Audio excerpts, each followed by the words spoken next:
सोचो, समुंदर किनारे शांत रात, लहरें देखने में शांत, पर अंदर एक ऐसा अंधेरा है जिससे रूह कांप जाए। ये कहानी है आर्यन की, एक मरीन रिसर्चर जो समंदर के सबसे गहरे राज जानना चाहता था। एक दिन आर्यन को अटलांटिक ओशन के एक खास हिस्से को एक्सप्लोर करने का मौका मिला, जहां टाइटैनिक का मलबा पड़ा है।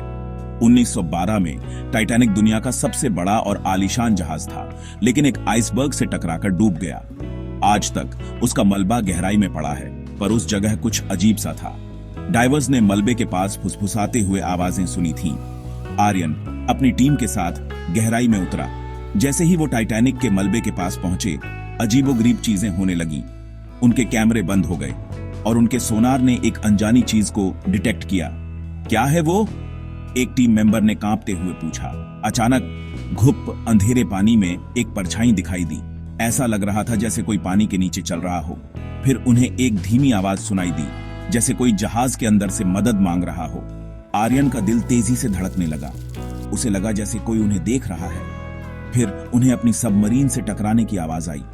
जब उन्होंने खिड़की से बाहर देखा तो उन्हें एक सफेद परछाई लहरों में गायब होते हुए दिखाई दी। वो जल्दी से ऊपर आने लगे, लेकिन जैसे ही वो ऊपर आने लगे, एक अनदेखी ताकत ने उनकी सबमरीन को नीचे खींचने की कोशिश की।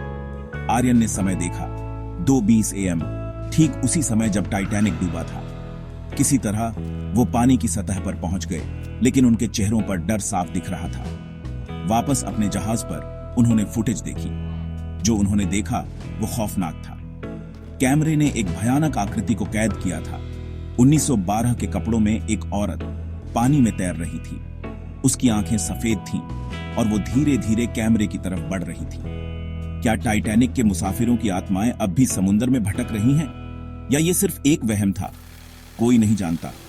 लेकिन आर्यन और उसकी टीम के लिए एक बात साफ थी, गहरे समुद्र के कुछ राज ऐसे होते हैं जिन्हें अनजाना ही रहने देना बेहतर है।